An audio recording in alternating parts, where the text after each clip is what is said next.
Merci à la CMM et à Vivre en Ville de l'occasion qui nous est donnée de parler de l'habitation communautaire, de parler de la contribution du logement communautaire dans le développement urbain. Je vais essayer de faire très brièvement une démonstration que l'habitation communautaire peut être collaborante, constructive dans le développement des collectivités, puis partout au Québec. Et là, évidemment, je vais juste me timer pour mon petit PowerPoint.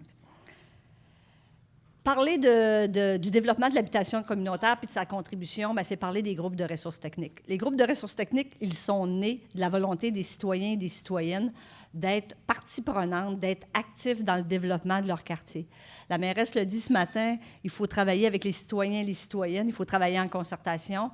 C'est tout à fait le mode de travail appliqué par les groupes de ressources techniques. Notre mission, on est là depuis une trentaine d'années, nous sommes des entreprises d'économie sociale. Notre mission, c'est répondre à des besoins, les besoins des ménages à faibles et moyens revenus partout dans le Québec. Donc, on est orienté vers, quand on dit on répond aux besoins, avec des modes de tenue coopératives ou SBL. Ce qu'on souhaite, c'est que les gens, à terme, prennent en charge, contrôlent leurs conditions de logement et ultimement leurs conditions de vie. Le GRT, il est au cœur, dans le fond. Ce qu'il dit, à partir d'un besoin exprimé, évidemment, on doit le travailler pas seul. On est préoccupé par ce que les villes portent comme message, comme orientation ou comme besoin. Fait qu'on va nous voir dans la revitalisation, dans des zones, dans des secteurs que les villes vont prioriser. On utilise des programmes. Les gouvernements disent on doit répondre aux ménages à faibles et moyens revenus, mettre à disposition des programmes. On va aussi être arrimé avec les groupes du milieu qui sont le secteur communautaire parce qu'ils sont proches des besoins.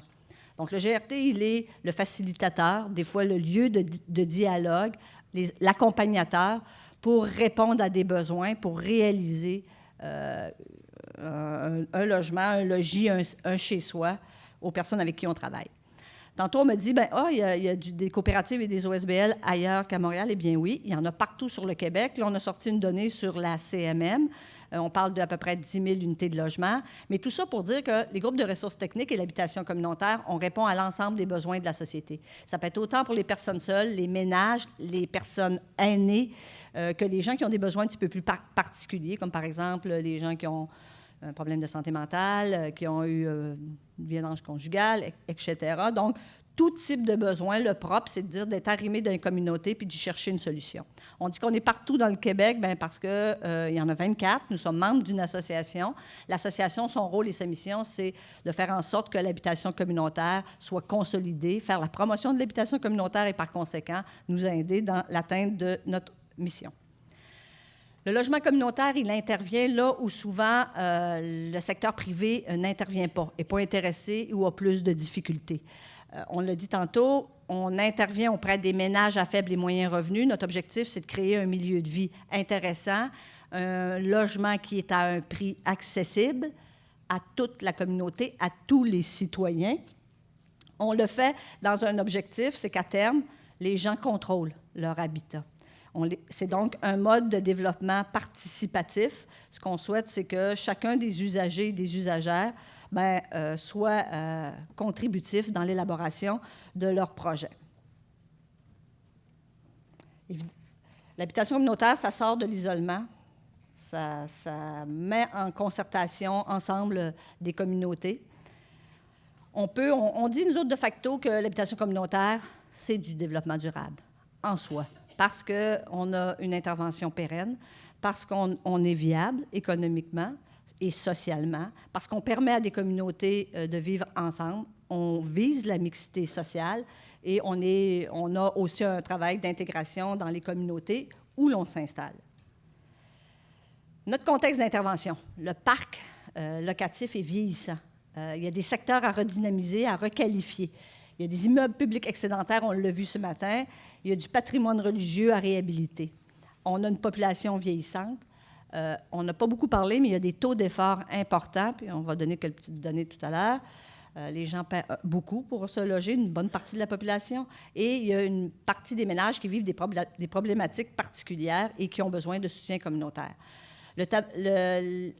la carte que vous voyez à l'écran n'est là que pour dire, regardez, il y a des besoins un peu partout sur le territoire. On en voit en concentration différente. Là. Les 2 cercles, c'est Laval-Longueuil. Mais ce que la carte image, c'est les gens qui paient plus de 30 de leurs revenus pour se loger. C'est le chiffre qui est généralement accepté. On dit au-dessus de 30 c'est trop payé pour un logement. Donc, là-dessus, on voit les besoins sont répartis partout sur le territoire. Même chose sur la carte de défavorisation matérielle et sociale. Ce qu'on constate, c'est qu'il y a de la défavorisation matérielle et sociale un peu partout, avec des concentrations différentes d'un secteur à l'autre. Encore là, on est Laval-Longueuil dans les 2 cercles. Et ce qu'on constate souvent, c'est que dans ces secteurs-là, à défavorisation, les villes vont souvent, ou à l'occasion quand ils le peuvent, indiquer une zone de revitalisation urbaine intégrée. Donc, ça permet de mieux cibler l'intervention. Et je vais donner un exemple dans ce sens-là. On est à Longueuil. Le projet s'appelle Terrasse Mousseau. Le petit carré que nous voyons, c'est une zone de revitalisation urbaine intégrée. On est donc dans une zone de défavorisation matérielle grande. Un exemple pour dire comment les groupes de ressources techniques et l'habitation communautaire peuvent contribuer à revitaliser. Donc, quand la Ville identifie ce secteur-là, ce qu'elle dit, c'est qu'il y a besoin d'interventions multiples dans ce secteur-là. Les organismes communautaires, même chose, disent, nous, sur le terrain, ce qu'on constate, c'est qu'il y a des besoins multiples. On a sollicité le groupe de ressources techniques pour dire, bien, si on veut intervenir sur la défavorisation, bien, un facteur aggravant, c'est évidemment du logement qui n'est pas abordable. On aimerait avoir une intervention dans le secteur. Le rôle du GRT était de trouver l'immeuble, dans ce cas-ci, on parle d'un 178 logements, une zone à problèmes multiples à revitaliser. Les programmes sont un petit peu plus longs que le marché fonctionne. Hein? Quand un immeuble est à vendre, le propriétaire va dire « moi, je le veux, je veux le vendre immédiatement et rapidement ». Donc, il a fallu trouver une solution pour que l'immeuble soit acheté avant que les programmes soient disponibles. J'explique le modèle pour dire, voici le rôle d'un groupe de ressources techniques, voici comment on peut intervenir pour revitaliser, puis revitaliser dans des contextes de marché actif. Donc, on a trouvé une solution, trouvé des investisseurs privés. Le Fonds d'investissement de Montréal, qui n'avait jamais investi à Longueuil, a dit, c'est très bien, on va y aller. On a pu acheter l'immeuble par d'autres fonds, temporairement. Le groupe qui va être propriétaire, les OBNL, les habitations communautaires Longueuil, on dit, nous, on aimerait dans un premier temps se concentrer sur la revitalisation sociale. On n'aimerait pas avoir à faire de la gestion immobilière. Donc, on a trouvé une solution en attendant. Un organisme de gestion apparenté au groupe de ressources techniques a dit, je vais en prendre la propriété, le temps que vous animez le milieu, qu'on travaille à faire en sorte que dans cet ensemble immobilier-là, il y a toutes sortes d'activités pour animer les enfants, les mères, à faire de la cuisine collective. Et par la suite, sera transféré du groupe qui est propriétaire actuellement aux habitations communautaires. Évidemment, l'ensemble des acteurs étaient impliqués encore là dans ce projet-là. On l'a travaillé à proximité avec la Ville et les autres intervenants communautaires du milieu. On parle de contexte d'intervention, on l'a parlé précédemment, la population est vieillissante. On a donc sur tout le territoire, on le voit encore là, avec des taux différents d'un secteur à l'autre, mais une population qui vieillit. Comment le logement communautaire y répond? Bien, par des projets adaptés aux besoins des aînés. Ici, on a 3 projets faits par le GRT de Laval, mais juste pour illustrer la capacité et la nécessité quand on dit qu'on veut intervenir sur des besoins puis proches des milieux, bien, les aînés, ce ne sont pas des, comment je dirais ça, un moton, je n'ai pas le bon expression, mais un moton uniforme, parce que des fois, on dit les jeunes sont de même, les vieux sont de même. Bien, ce n'est pas vrai, hein? Les aînés sont différents les uns des autres, donc les besoins sont différents. Il y a des aînés qui ont exprimé, bon, nous sommes autonomes, nous sommes capables de prendre en charge un petit peu plus, donc on le fait sur une forme d'une coopérative d'habitation. Ils ont dit, on prend même en charge les services de cuisine, on va le faire sous forme de cuisine collective. D'autres aînés disent, bien, oui, on va être contributif dans notre projet, mais pas l'ensemble des aînés. On parle dans ce temps-là d'une coop de solidarité où ce que le milieu le gère avec les aînés. Puis généralement, on dit un tiers aînés, un tiers aînés ou gens concernés si c'est pour des familles, un tiers aînés, un tiers gens de la communauté, puis un tiers des travailleurs. Dans le cas du projet que vous voyez là, on dit on est même capable dans la densité de faire des projets mixtes où il y a la famille et des aînés là, dans le projet qu'il y a là. Quand les aînés disent, bien, moi je ne suis pas suffisamment autonome, là, puis je veux m'occuper de ma vie et pas d'autre chose, bien là, on peut le faire sous forme d'organisme sans but lucratif. Les familles nous ont dit on aimerait être proche de nos aînés. Puis c'est pas si simple que ça. Donc, on a cherché comment on peut faire des projets avec des familles à proximité.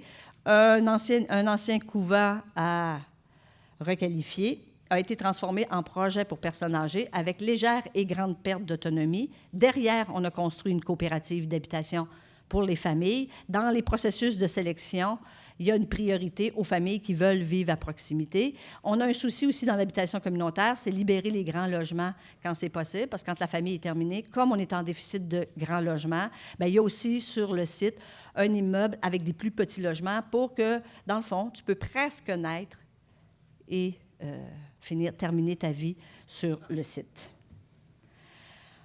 On a parlé des immeubles publics excédentaires. Un autre projet pour aînés sur la rue Pratt, 107 logements, juste pour souligner la particularité là-dedans. Bon, on fait des transformations, mais dans ce projet-là, on le voit, c'est à caractère patrimonial. Dans le secteur, les gens étaient très craintifs de la venue de ce projet-là. Donc, on peut, en habitation communautaire avec des groupes de ressources techniques, être en amont des processus de consultation habituels. Donc, on travaille avec le voisinage pour sécuriser puis permettre de ne pas avoir le phénomène « pas dans ma cour » à la venue de ce projet. Autre modèle d'intervention, l'inclusion dans les ateliers Rosemont, ancien atelier municipal. Modèle on parle des fois de quels sont les modèles exemplaires. C'est un modèle exemplaire. La ville, l'arrondissement, on dit on travaille avec la communauté et en amont. Quand on dit comment faire les affaires puis les faire correctement, puis pas les faire juste quand c'est après, quand les gens ne sont pas contents, bien, c'est un exemple. En amont, on a assis l'ensemble des partenaires pour dire comment on voit le redéploiement de ce site-là. Conclusion, et chez nous, on pense tout le temps que quand tu mets à contribution différents acteurs, tu as une solution intelligente. Les gens sont intelligents quand on leur donne aussi les outils pour réfléchir, et ça a été le cas. Quand on met à disposition ce qu'il faut, bien, les gens ont dit on voudrait un projet mixte dans les tenures. Donc, on a sur le site des condominiums privés, une coopérative d'habitation, on a un OSBL, puis l'OMH est en train de développer son projet. On a de l'emploi, on a des services communautaires, une bibliothèque et d'autres services de proximité. Au total, même le pourcentage est supérieur à ce que la stratégie d'inclusion permet parce qu'on était sur un site municipal. L'inclusion, instrument extraordinaire pour développer les grands sites. Vous allez avoir une conférence tout à l'heure sur le grand site Roland-Terrien. À Montréal, on a eu un instrument qui s'appelle la stratégie d'inclusion qui permet à la ville, qui permettait aux arrondissements de dire, sur les sites de plus de 200 unités, 15 % sera du logement abordable. Si on poursuit, on espère que le gouvernement va poursuivre la modification sur la loi sur l'aménagement durable du territoire. Si elle le fait, elle permettra à chacune des villes de se doter d'une stratégie d'inclusion, ce qui permettra aux villes de définir le seuil sur lequel ils disent on doit y mettre du logement communautaire. Le résultat de la stratégie d'inclusion, c'est aussi asseoir des promoteurs privés avec le communautaire, c'est évoluer collectivement vers une société inclusive et mixte. En conclusion, je suis dedans, pile, on pense sincèrement, parce qu'on a vu toute la matinée comment est-ce que c'est important, comment est-ce que c'est extraordinaire de développer, de requalifier des sites, de le faire avec une préoccupation des transports, du verre, un ensemble de préoccupations pour permettre de développer des villes mieux. Nous, ce qu'on dit, et ce qui n'a pas été exclu ce matin, mais qu'on insiste, c'est de dire une ville, elle doit être pour tout le monde. Il doit y avoir une place pour chacun et chacune. Notre action, elle est ciblée vers les ménages à plus faibles et moyens revenus. C'est notre contribution. Mais ce qu'on souhaite, c'est que collectivement, quand on développe un milieu, qu'on tienne compte de l'ensemble de la population et que chacun y trouve une place. On pense que des milieux mixtes, solidaires, inclusifs, on développe de façon durable et pérenne. Merci.